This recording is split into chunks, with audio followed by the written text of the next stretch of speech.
तो सर ने आपको ऑटोप्सी का टॉपिक स्टार्ट कराया था इस वीक, ठीक है। तो उसी से रिलेटेड उसका एक फर्दर सब टॉपिक है ऑटोप्सी का। तो पहले जल्दी से रिकॉल करते हैं ऑटोप्सी को। इधर से कोई बताओ, डिफाइन ऑटोप्सी, जल्दी जल्दी रिकॉल करना है, जल्दी जल्दी बताओ। कोई भी बता दो, कैसे भी बता दो।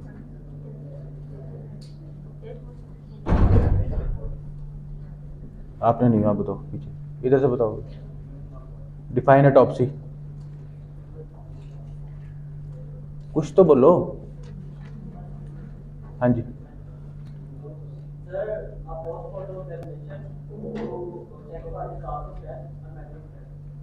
ये भी ठीक है इसकी। हाँ, लेकिन इसको एक आपने ऑर्गेनाइज्ड वे में लिखना होता है कि साइंटिफिक स्टडी है, डेड बॉडी की है, बहुत इंटरनल और एक्सटर्नल एग्जामिनेशन करते हैं, उसके बाद कलेक्शन करते हैं स्पेसिमेंस की, कलेक्शन करते हैं विसराज की, ठीक है।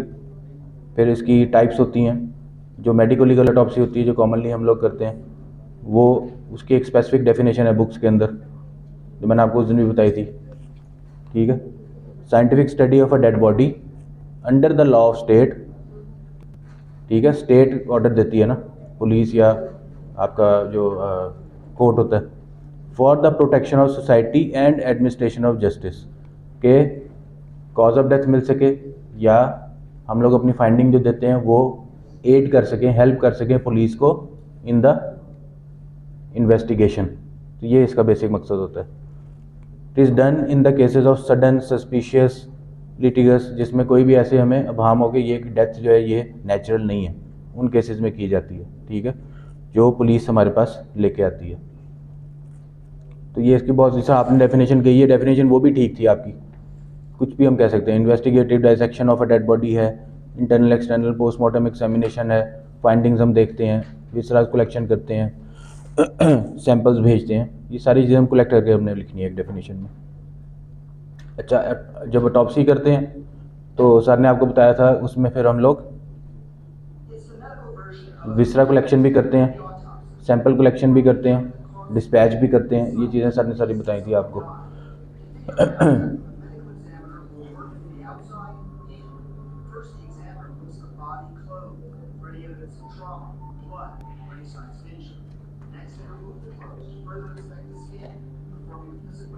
अब उसने साथ साथ देखो कि पहले क्लोथ्स का दिखाया, समझ आया ना।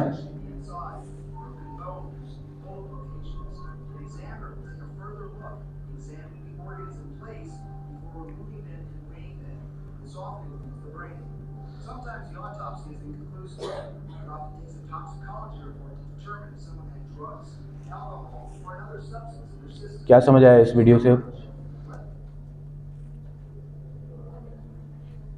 क्या इन्होंने रिपीट किया है कि नॉर्मली जब ऑटोप्सी करते हैं, जैसे डेड बॉडी है तो इस पे बाहर क्लोथिंग के ऊपर हमें ब्लड स्पॉट्स नज़र आ रहे हैं, तो आपने प्रोसीड किस तरह करना है ऑटोप्सी के अंदर?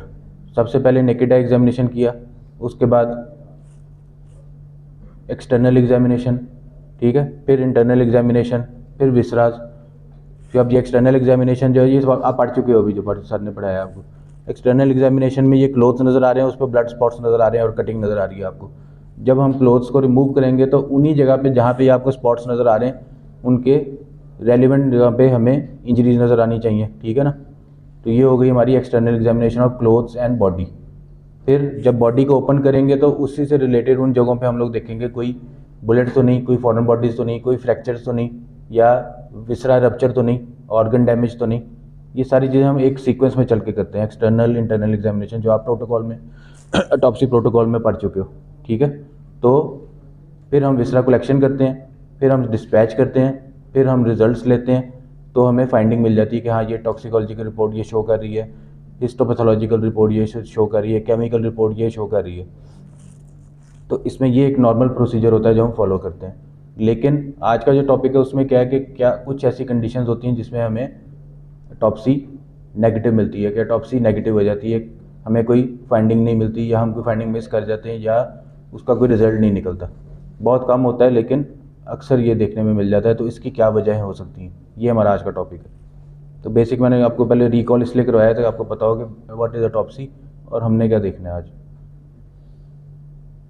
नेगेटिव ऑटोप्सी क्या होता है कि डिस्पाइट ऑल एफर्ट्स, जो हमने सारी एग्जामिनेशंस की हैं जिसमें भी आपको मैंने दिखाया था, ग्रॉस एक्सटर्नल इंटरनल एग्जामिनेशन, उसकी माइक्रोस्कोपिक एग्जामिनेशन जो हमने सैंपल्स भेजे हैं लैब में भेजे हैं वो सारे किए, टॉक्सिकोलॉजिकल एग्जामिनेशन, केमिकल एग्जामिनेशन जो लैब में सारे हमने पॉइजन चेक करने के लिए ब्लड भेजा है, हर चीज़ की है, लेकिन रिजल्ट क्या आया, कोई हमें फाइंडिंग मिली नहीं, कोई पॉइजन मिला नहीं, कोई इंजरी मिली नहीं उसके अंदर, लेकिन सस्पिशन है उसके अंदर फाउल प्ले की।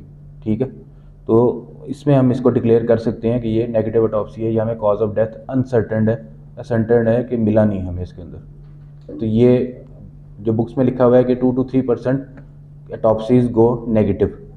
अब वो क्यों नेगेटिव होती है ऑटोप्सी, उसकी रीजंस हो सकती हैं, वो हमने देखनी है। तो इसमें से अगर आपको क्वेश्चन आ जाता है कि एनलिस्ट भी करने के लिए पूछ सकते हैं, या कौन से फैक्टर्स होते हैं जो ऑटोप्सी को नेगेटिव कर देते हैं, और इस तरह के छोटे छोटे क्वेश्चन बन जाते हैं इसमें से। अब ये थ्योरेटिकली स्पीकिंग कोई ना कोई कॉज ऑफ डेथ तो होती है, जो मैंने आपको कॉज मैकेनिज्म मोड में बताया था, कोई ना कोई तो इनिशिएटिंग इवेंट होता होगा ना। कोई फायर आर्म हो सकता है, कोई पॉइजन हो सकता है, कोई फ्रैक्चर्स, किसी ने गिराया हो, किसी ने धक्का दिया हो, या कोई भी ऐसी चीज़ हो सकती है, लेकिन अनडिटेक्टेड जा सकती है, या वो मिस कर सकता है जो ऑटोप्सी सर्जन होता है।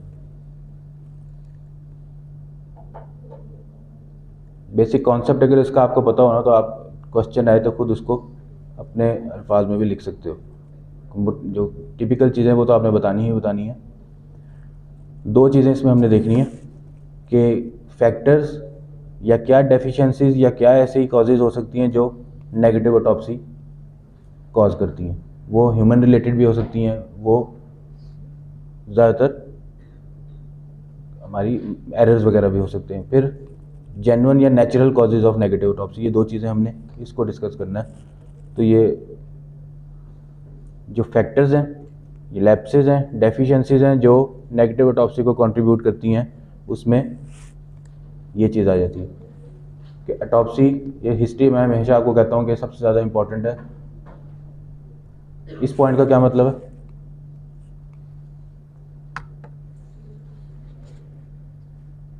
Commencing autopsy without proper history. मैंने प्रैक्टिकल में भी आपको बताया था कि हिस्ट्री इज़ वेरी इंपॉर्टेंट। जो आप लोगे हॉस्पिटल्स में जाके हिस्ट्री में कोई पॉइंट मिस कर जाओगे तो वो आपका डायग्नोसिस गलत कर सकता है, आपको मिसगाइड कर सकता है, ट्रीटमेंट में मसला पड़ सकता है।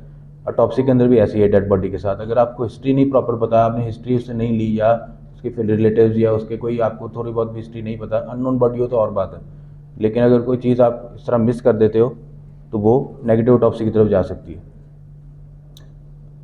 एक्सटर्नल एग्जामिनेशन या इंटरनल एग्जामिनेशन अगर हम प्रॉपरली ना करें, या फेलियर ऑफ हिस्टोपैथोलॉजिकल या टॉक्सिकोलॉजिकल एग्जामिनेशन। अब अगर आ जाए एनलिस्ट करें तो आप ये लिख दोगे। अगर इसमें से किसी का पूछ लें कि आप क्या इसमें देखोगे कि क्या इम्प्रॉपर एक्सटर्नल देखा आपने, या वो गलती हुई, या क्या इंटरनल एग्जामिनेशन में गलती हुई, क्या फेलियर ऑफ टॉक्सिकोलॉजिकल एग्जामिनेशन हुआ, तो इस पर अगर आ जाए नोट तो फिर वो आप उसको स्पेसिफिकली लिखोगे। तो ये इसके बेसिक फैक्टर्स हैं। जेन्युइन कॉजेज़ क्या होती हैं, जो नेचुरल कॉजेज़ जो होती हैं उसमें वेरी शॉर्ट फेटल पीरियड। इसका क्या मतलब है, इसकी एग्जांपल मैंने आपको दी थी थैनाटोलॉजी में, जब वो ब्लो लगती है या कोई किक करता है। फेटल पीरियड क्या होता है, time interval between an event and death. वो इतना शॉर्ट है कि हमें उसमें कॉज ऑफ डेथ नज़र ही नहीं आएगी। इनसिग्निफिकेंट फाइंडिंग, जिस तरह ये मैंने भी आपको बताया कि कोई अगर ट्रिगर जोन्स पे अगर इंजरी हुई है या सडन एंजाइना हुआ है तो उसमें हमें कोई फाइंडिंग ऐसी नहीं मिलेगी। रिफ्लेक्स कॉर्नरी स्पैज्म, ये भी मैंने आपको बताया था। इंटेंस लेरेंजियल स्पैज्म, ये भी आगे आगे पढ़ेंगे।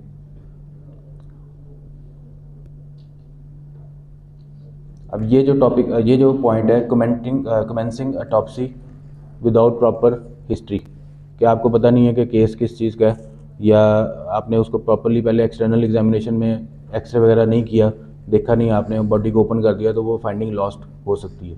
बेसिकली ये होता है कि फाइंडिंग लॉस्ट हो जाती है जब आप इम्प्रॉपर हिस्ट्री लोगे, इम्प्रॉपर आप ओपनिंग करोगे। ठीक है, very important evidence can be lost due to negligent opening of a body in case of, ये दो केसेस होते हैं, दो तीन, न्यूमोथोरैक्स, एयर एम्बोलिज्म या ड्राउनिंग के अंदर। न्यूमोथोरैक्स क्या होता है,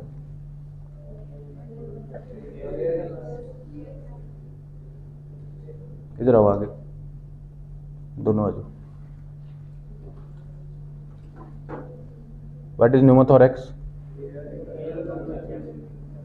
एयर इन द, किस तरह हो सकती है वो? एयर तो लंग्स में भी होती है ना। लंग्स के इर्द गिर्द क्या होता है? लंग्स के इर्द गिर्द क्या होती है? स्पेस। हाँ, तो अगर लंग्स पंक्चर हो जाएंगे तो क्या होगा? कोलैप्स कर जाएगा, ठीक है। उसके इर्द गिर्द एयर की वजह से वो कोलैप्स करके एयर जमा हो जाएगी वहाँ पे, न्यूमोथोरैक्स उसको कहते हैं। Thorax, air in the plural space या प्लूरल कैविटी, उसको लंग्स रप्चर हो जाते हैं तो उस जगह जो है वो एयर से भर जाती है। और एयर एम्बोलिज्म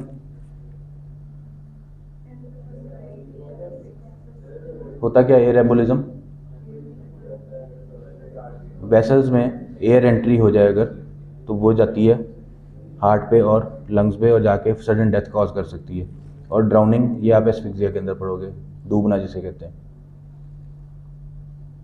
अब इसके अंदर आ जाता है कि न्यूमोथोरैक्स का केस है, ठीक है। आपने पहले अगर उसको इन्वेस्टिगेट नहीं किया, एक्सरे वगैरह नहीं किया, तो आप उसकी फाइंडिंग लॉस्ट कर सकते हो या आपको अनडिटेक्टेड जा सकती है। कैसे आइडेंटिफाई करेंगे न्यूमोथोरैक्स को ऑन अ डेड बॉडी? इस पे आ जाता है क्वेश्चन। ये इसकी कॉजेज हो सकती है न्यूमोथोरैक्स की। चेस्ट ट्रॉमा, ब्लंट इंजरी जो मैंने आपको दिखाया था एक्सरे पे, कोई बुलेट हो सकती है या कोई स्टैब इंजरी हो सकती है, या स्टैम्पीड के अंदर अक्सर प्रेशर की वजह से स्टैम्पीड होती है ना, एकदम भाग दौड़ मचती है, तो उसमें चेस्ट कंप्रेशन होती है, ये भी एस्फिक्सिया में आप पढ़ोगे। या कोई डिजीजेज होती हैं इनके अंदर। न्यूमोथोरैक्स को आपने कैसे चेक करना है?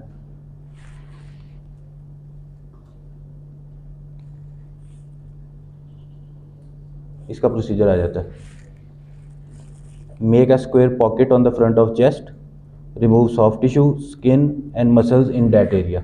जहाँ पे आपको सस्पिशन है, एक्सरे आपने किया, आपको लग रहा है कि यहाँ पे न्यूमोथोरैक्स के सस्पिशन है, तो आपने उस एरिया का स्मॉल पॉकेट बनाना है in the front of chest, वहाँ से ये चीज़ें रिमूव करनी है, स्किन, मसल्स, वहाँ पे आपने एक थोड़ा सा पानी डालना है और उसके बाद उसको एरिया को, इंटरकॉस्टल स्पेस जो रिब्स के दरमियान में होती है, उस एरिया पे आपने पंक्चर करना है विद स्कैल्पल या विद नीडल, या वो जो आपकी इंस्ट्रूमेंट होता है। जब आप वो करोगे तो क्या होगा? पानी के अंदर एयर रिलीज होगी, बबल्स रिलीज होंगे, तो इट विल रिवील कि इट इज़ न्यूमोथोरैक्स, कंफर्म हो जाएगा कि it is pneumothorax present in that area, ठीक है। नॉर्मली अगर लंग्स में होगा ये, तो प्लूरल स्पेस के अंदर ये हमें एयर नहीं मिलेगी इस तरह से। ये सिर्फ तभी मिलेगी जब न्यूमोथोरैक्स डेवलप हुआ हुआ है। फिर एयर बबल अगर आ जाता है एयर एम्बोलिज्म के अंदर, आर्टरीज के अंदर खास तौर पे, तो वो हार्ट पे जाके या लंग्स पे जाके जब उसको ब्लॉक करता है, सडन डेथ कॉज करता है, उसको भी डिटेक्ट करने का एक तरीका है इसी तरह से कि चेस्ट कैविटी को ओपन करेंगे, हार्ट को एक्सपोज करेंगे, स्मॉल निक देंगे पेरिकार्डियल स्पेस पे। पेरिकार्डियम होती है उसकी हार्ट की कवरिंग, जो लाइनिंग होती है। Fill pericardial cavity with water, और उसके बाद पंक्चर करेंगे राइट वेंट्रिकल को, क्योंकि राइट वेंट्रिकल जो है वो लेके आता है ब्लड वापस। तो if air is present it will bubble out like this, उस एरिया पे, एयर एम्बोलिज्म के अंदर, ठीक है। तो ये बेसिक आपको पता होना चाहिए। इसको कैसे करना है, क्या इसकी मेन कॉजेज हैं, डिटेल में जाने की आपको ज़रूरत नहीं है, बेसिक आइडिया होना चाहिए इसके अंदर कैसे इसको आपने आइडेंटिफाई करना है। तो ये वो फाइंडिंग है जो अगर आपको नहीं आइडिया होगा या आपने नहीं, आपके जहन में हिस्ट्री होगी, तो आप इसको इम्प्रॉपर इंटरनल एग्जामिनेशन के अंदर लॉस्ट कर सकते हो इन फाइंडिंग्स को। या एक्सटर्नल एग्जामिनेशन, जिस अभी मैंने आपको वीडियो दिखाई थी, क्लोथ्स हैं, क्लोथ्स के ऊपर इतनी फाइंडिंग होती हैं। क्या क्या हो सकती है फाइंडिंग क्लोथ्स पे? स्टेन्स हो सकती हैं जिसमें ब्लड है, सीमेन है, मड है, यूरिन है, फीसिस है, और सारी बायोलॉजिकल स्टेन्स और अनबायोलॉजिकल स्टेन्स। और क्या हो सकता है? जिस तरह अगर फायर आर्म है तो बुलेट लग के गुजरी है, उसकी मार्किंग हो सकती है, बर्न्स हो सकते हैं। कोई अगर स्टैब वुंड है, चाकू का उसका निशान, छुरी का निशान, किसी भी चीज़ का आपको कोई भी फाइंडिंग मिल सकती है। या कोई बाइट मार्क मिल सकता है, या एनिमल बाइट मार्क मिल सकता है, बहुत सारी चीज़ें, ठीक है। ये सारी लॉस हो सकती है एक्सटर्नल एग्जामिनेशन में अगर आपने प्रॉपरली नहीं किया।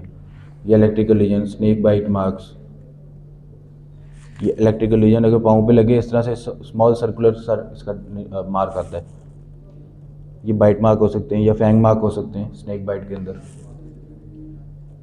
प्रॉपरली अगर आप एग्जामिन नहीं करोगे तो ये मिस हो जाते हैं। फॉल्टी इंटरनल एग्जामिनेशन, ये जो भी मैंने आपको चीज़ें बताई हैं, ठीक है। फिर उसके अलावा कोई इंजरी हो सकती है, जो आपने चेस्ट अगर कोई ओपन कर रहा है, ठीक है, सेंटर से ओपन करते हैं ना, यहाँ से टॉप्सी जब आप करोगे, उधर ही अगर कोई इंजरी है, उधर ही कोई बुलेट मार्क है, जब ओपन करते करते उसने बुलेट मार्क को ही काट दिया, तो ये क्या हुआ, फाइंडिंग लॉस होगी, उसकी आप फाइंडिंग ही ख़राब कर दी उसने वो बॉडी ओपन करते हुए। फेलियर इन हिस्टोलॉजिकल एग्जामिनेशन या टॉक्सिकोलॉजिकल एग्जामिनेशन। अब ये होता है कि proper material is not collected from the proper site containing the microscopic lesion. Suppose myocardial infection है या कोई इंजरी है, टिश्यू इंजरी है, उसको आपने टिश्यू सैंपल कलेक्ट करके हिस्टोपैथोलॉजी के लिए या पैथोलॉजिकल डिपार्टमेंट में भेजना है। अब अगर इंजरी है सपोज लिवर के राइट पोर्शन में, आपने लेफ़्ट वाला उसको भेज दिया, इम्प्रॉपर साइट से इम्प्रॉपर कलेक्शन करके आपने भेज दी, तो उस पर ज़ाहिर नहीं आएगी फाइंडिंग। या अगर स्टमक भेजना था, आपने स्टमक का सिर्फ अपर पोर्शन लेके भेज दिया या इंटेस्टाइन का पोर्शन भेज दिया, स्टमक छोड़ दिया, तो आपने सैंपल ही प्रॉपर कलेक्ट नहीं किया, तो ये फॉल्टी हिस्टोलॉजिकल एग्जामिनेशन या फॉल्टी कलेक्शन ऑफ स्पेसिमन ये इसमें आ जाता है।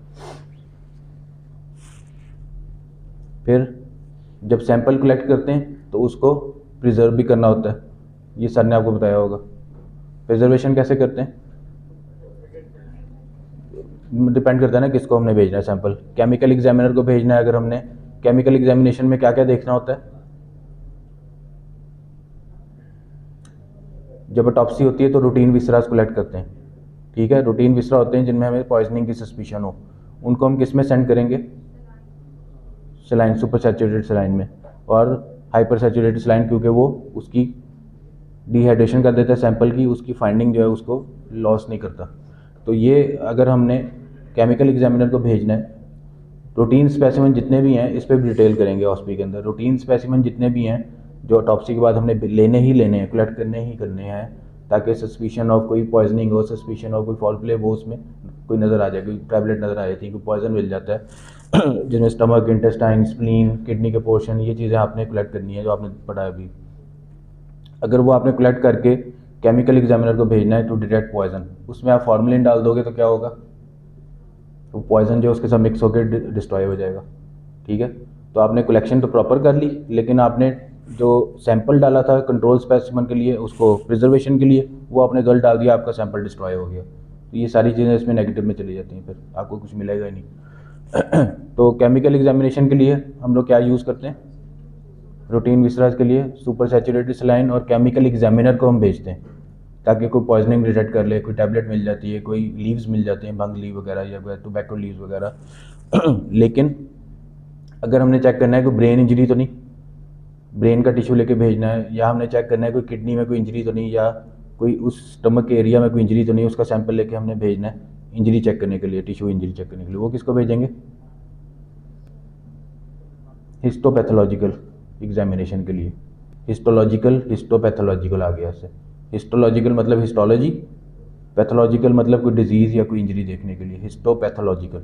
उसमें हम वो किस में भेजेंगे सैंपल, वो फॉर्मेलिन में भेजेंगे। फॉर्मेलिन में क्योंकि हमने उसमें इंजरी देखनी है या कोई हमने उसमें फाइंडिंग देखनी है, वो फॉर्मेलिन से डिस्ट्रॉय नहीं होगी। लेकिन जब फॉर्मेलिन अगर हम किसी पॉइजन के साथ मिलेगा केमिकल एग्जामिनेशन के लिए जो हम भेज रहे हैं, तो वो मिलके केमिकल चेंज बना देगा, उसको डिस्ट्रॉय कर देगा।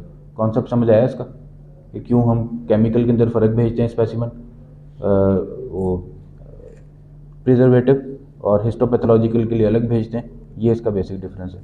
तो sample collection is very important, क्या कलेक्ट करना है वो पता होना चाहिए। Sample preservation is very important, dispatch is very important, किसको आप भेज रहे हो। और ये छोटी टर्म आ जाती है एमसीक्यू में, पूछ लेते हैं कि स्पेसिमन अनअवेलेबल हो जाता है अगर उसको प्रॉपर्ली प्रिजर्व ना किया जाए, प्रॉपर्ली कलेक्ट ना किया जाए, प्रॉपर्ली सेंट ना किया जाए, उसका रिजल्ट अगर नेगेटिव हो जाए तो वो स्पेसिमन जो है वो ज़ाया हो जाता है, उसको अनअवेलेबल कहते हैं स्पेसिमन, ये टर्म यूज़ करते हैं। ये पहले भी मैं आपको बता चुका हूँ। वेगल इनहिबिशन होती है, मोस्ट कॉमनली वेगल इनहिबिशन होती है, जिसमें हमें एकदम से डेथ हो जाती है और कॉज ऐसी कोई नहीं नज़र आती। अर्ली मायोकार्डियल इंफार्क्शन में सडन एंजाइना हुआ, ठीक है, कोलैप्स हुआ, हार्ट ब्रेन को ऑक्सीजन सप्लाई कम हुई, डेथ हो गई, लेकिन उसमें चेंजिंग कोई हमें एज सच नज़र नहीं आएगी एक्सटर्नल इंटरनल, तो हमें ऑटोप्सी करनी पड़ेगी फिर। Blow over the trigger zones, ये मैंने उस दिन आपको बताए थे, नेक में होते हैं। सिंपैथेटिक पैरासिम्पैथिक प्लेक्सेस होते हैं ना, कैरोटिड साइनस, यहाँ पे कैरोटिड बॉडी और साइनसेस होते हैं। फिर कुछ एरियाज़ हैं जिसमें ये एपिगैस्ट्रियम है, सर्विक्स का एरिया है, टेस्टिस का एरिया है, फिर उसके बाद ये नेक एरियाज़ हैं, इनमें पैरासिम्पैथिक प्लेक्सेस पड़े होते हैं। तो अगर उनको सडन आप एकदम से कंप्रेस करो या उसको पे किक लग जाए या कोई ऐसी पुश हो जाए तो वहाँ पे पैरासिम्पैथिक सिस्टम एक्टिवेट हो जाता है, वेगल इनहिबिशन कर देता है। वेगल अगर ज़्यादा होगा तो हार्ट ब्लॉक हो जाएगा, ठीक है। वेगल पैरासिम्पैथिक है ना पार्ट, वेगल इंक्रीज होगी तो हार्ट ब्लॉक में जा सकता है और सडन डेथ, उसके बाद वापस चेंजेस अपनी आप पे वापस आ जाएंगी, हमें कोई चीज़ नहीं मिलेगी उसके अंदर ऑटोप्सी में। लेरेंजियोस्पाज्म, सडन डाइवर्स के, हाँ जी, स्कूबा डाइविंग आपने फिजियो में पढ़ी थी कि डिकम्प्रेशन सिकनेस के सडन जब वो वापस आ रहे होते हैं तो उसमें एकदम से उनकी डेथ हो जाती है, ठीक है। वो यही चीज़ें होती हैं, एम्बोलिज्म वगैरह हो गया, या लेरेंजियोस्पाज्म जब डाइविंग करते हैं, स्विमर्स होते हैं उनके अंदर डाइव किया, एकदम से पानी लगा गले के अंदर, लेरेंजियोस्पाज्म हुआ, ऑक्सीजन सप्लाई ब्लड को गई, 2-3 मिनट के अंदर वो डूब गया और डेथ हो गई उसकी। तो ये लेरेंजियोस्पाज्म भी बड़ी इंपॉर्टेंट कॉज ऑफ डेथ है। ये हार्ट का कोरोनरी, जो मैंने आपको बताया था, हाइपरलिपिडीमिया क्या होता है, क्लॉट कैसे बनता है, ठीक है, ये उससे रिलेटेड है। कि आपने देखा होगा कि सडन जब लड़ाई हुई है दो बंदों की, एकदम से स्कफल हो रहे हैं, एक बंदा जो है वो एकदम से कोलैप्स कर गया, लड़ाई हो रही है, सिर्फ गुस्से में ही एकदम एकदम से कोलैप्स कर गया, वो क्या होता है, सडन हार्मोन रिलीज होता है, कैटेकोलोमीन रिलीज होती है, तो वो क्या करती हैं,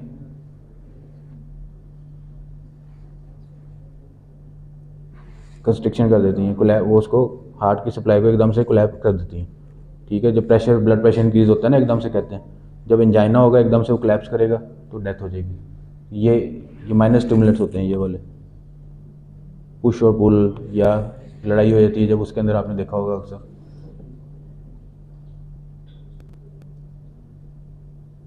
ये ब्रेन कंकशन भी हो सकती है लेकिन रिवर्सिबल भी होती है। न्यूरॉन्स की डिस्प्लेसमेंट, अक्सर आपने देखा होगा एक्सीडेंट होता है, बंदा थोड़ी देर के लिए अनकॉन्शियस हो जाता है, छत से गिरता है, अल्लाह ना करे तो कोई अनकॉन्शियस हो जाता है, उसके बाद आधे घंटे 2 घंटे बाद उसको होश आता है फिर, ठीक है। लेकिन उसको वो मेमोरी उस टाइम की वो याद नहीं होती, कोई एक्सीडेंट हो जाए, कोई ऐसी चीज़ें हो जाए, तो ये न्यूरॉन्स की डिस्प्लेसमेंट की वजह से होता है। In all such situations where doctor feels के जो भी करना चाहिए था वो उन्होंने प्रॉपरली किया, ठीक है, सारी फाइंड, कलेक्शन, डिस्पैच, एग्जामिनेशन, लेकिन कॉज ऑफ डेथ नहीं मिल सकी, अनडिटरमिन्ड हम लिख सकते हैं, cause of death not find या अनडिटरमिन्ड, लेकिन बहुत कम होता है इस तरह।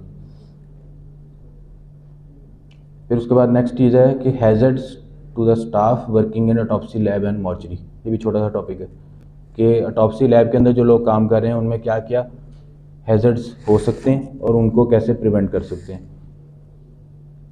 क्या क्या हो सकते हैं, कोई आइडिया? इस पे भी आया था, क्लासीफाई करें, 3 मेन कैटेगरीज हैं, फिर उसके आगे हम फर्दर एक्सप्लेन करते हैं।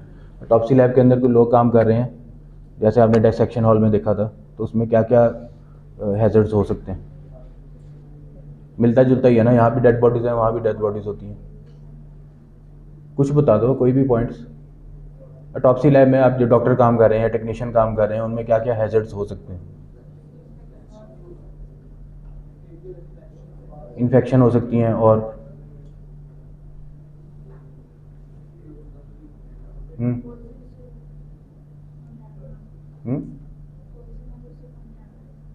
वो इसी में आ गया ना, कंटामिनेशन भी, चलो ठीक है, हो गया। और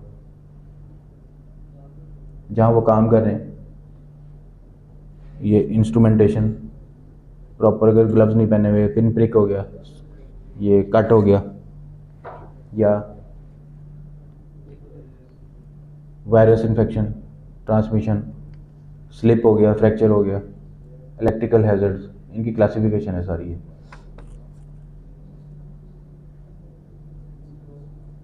तो डिसेक्शन हॉल में या ऑटोप्सी लैब में जो भी लोग काम कर रहे हैं या हॉस्पिटल में, उनकी एक कुछ SOPs होते हैं, स्टैंडर्ड ऑपरेटिंग प्रोसीजर, को आपने फॉलो करने होते हैं। अगर आपने ICU में जाना है, अपने हॉस्पिटल में जाना है, अपने ऑटोप्सी लैब में जाना है, अपने डिसेक्शन हॉल में जाना है, तो एक SOPs बने हुए हैं कि आपने ग्लव्स पहनने, रबर ग्लव्स हों, ठीक है, आपने प्रॉपर इंस्ट्रूमेंट्स को केयरफुली हैंडल करना है, ये सारी चीज़ें आपने पढ़ी हुई हैं, ठीक है। फॉर्मलिन जो है आंखों में नहीं जाए, ये सारी एसओपीज होती हैं प्रिवेंटिव मेजर्स, ताकि हैजर्ड से बचा जा सके। ये अब ऑटोप्सी के लिए गए हुए थे अभी लास्ट ईयर इस साल, तो थर्ड ईयर की जो ऑटोप्सी जब उन्होंने शुरू की तो टेबल के ऊपर वो जब बॉडी ओपन करते हैं ना, तो जब फ्रंट कट करते हैं उसके बाद स्टर्नम वगैरह कट करके उसको थोड़ा सा हमें रिट्रैक्ट करना पड़ता है।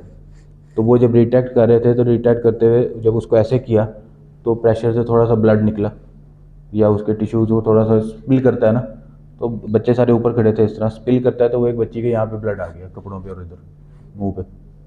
तो वो बेचारी अब गई, उसको वॉश करके आई, लेकिन उसने पूरी ऑटोप्सी देखी फिर। तो वो ये भी हिम्मत थी उसकी, अच्छी बात थी। लेकिन ये इस तरह से ये हैजर्ड्स होते हैं, इसलिए कहते हैं कि ओवरऑल पहन के जाएं, एप्रन प्रॉपर पहना हो, ये भी मैं तो बताऊँगा प्रोटेक्टिव मेजर्स जो होते हैं। तो इस तरह से ये हैजर्ड हो सकता है। अब वो फ्रैक्चर भी हो सकता था उसका, बंदा जो ओपन कर रहा है वो जितना उसने जोर लगाया गिर जाता, या उसका हाथ उसका फ्रैक्चर हो जाता है। तो ये सारी चीज़ें हैजर्ड्स के अंदर आती हैं, प्रिवेंटिव मेजर्स होने चाहिए। इसलिए जब ऑटोप्सी के लिए लेके जाते हैं तो हम लोग कहते हैं कि आप लोग थोड़ा फासले पे खड़े हों। अब इसमें हैजर्ड जो है उनको क्लासीफाई किया हुआ है मैकेनिकल, इलेक्ट्रिकल और केमिकल। मैकेनिकल में क्या आ सकता है?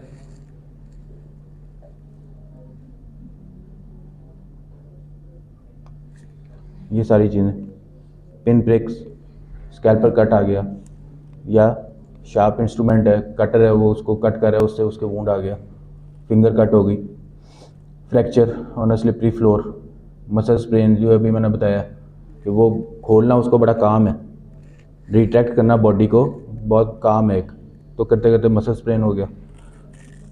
हैंडलिंग ऑफ बॉडीज़ उसमें, फिर मैकेनिकल हैजर्ड्स, ये सारी चीज़ें इसमें आ जाती हैं। इलेक्ट्रिकल हैजर्ड्स, क्योंकि वहाँ पे इलेक्ट्रिकल स्पॉट्स होते हैं, फिर वहाँ ये इलेक्ट्रिकल सॉ यूज़ होते हैं जिससे स्कल ओपन करना होता है, बोन कट करनी होती है, टिश्यू कट करना होता है, ठीक है। तो इसके अंदर जब इलेक्ट्रिकल कोई अगर अर्थ नहीं हुआ हुआ प्रॉपर, और आप लोग अक्सर बच्चे वहाँ पे करते हैं, ये भी मैं बता रहा हूँ, ये आप लोग जाओगे इसके लिए प्रिकॉशन भी मैं आपको बता रहा हूँ। अब ये इलेक्ट्रिकल सॉ उन्होंने यूज़ करना है तो उसकी वायर वो लेके आ रहे हैं, बच्चे पाँव रख के खड़े हैं ऊपर, कोई अल्लाह ना करे कोई हो जाए, स्पार्क हो जाए, या उसके अंदर कोई अर्थ का करंट अगर उसके अंदर वो मिस हो जाए तो करंट लग सकता है।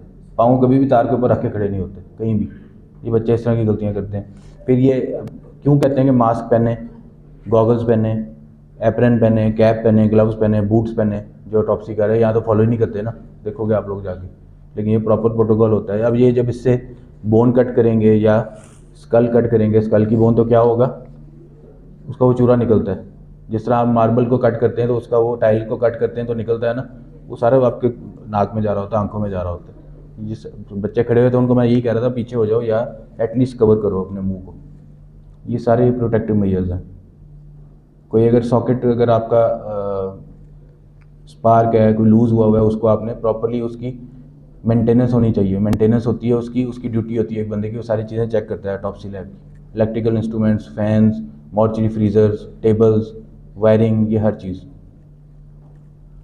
केमिकल हैजर्ड, कोई केमिकल यूज़ हो रहे हैं तो वो ऊपर गिर गया है या आंखों में चला गया है, ये सारी चीज़ें इसमें केमिकल के अंदर आती हैं। UV Burns, radiation burn, skin burn, जो रेडिएशन ये इमेजिंग स्टडीज़ की वजह से होती है।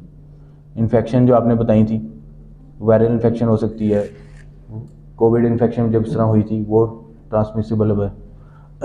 तो ये HIV है, हेपेटाइटिस B है, हेपेटाइटिस C है, ये सारी ट्रांसमिट हो सकती हैं, इसलिए केयरफुली बॉडी को एग्जामिन हैंडल करना चाहिए।